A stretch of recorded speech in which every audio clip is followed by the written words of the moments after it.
ზამთრის მაღალმთიან კურორტებზე სურსათის სარეალიზაციო ობიექტების შემოწმება გრძელდება. სურსათის სააგენტოს ინსპექტორები სახელმწიფო კონტროლს ატარებენ როგორც ქსელურ მარკეტებში, ასევე მცირე სავაჭრო ობიექტებში.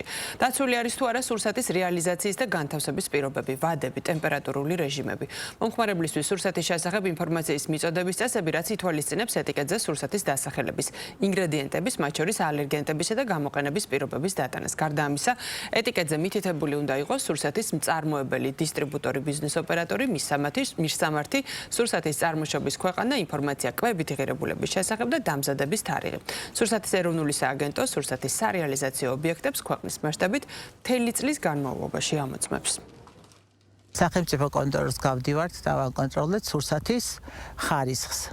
ვადიანობას სასკვების ობიექტებში, სურსათის მარკეტებში, ასევე მცირე მარკეტებში, რომ უვნებელი და ხარისხიანი საკვები მივაწოდოთ მოსახლეობას.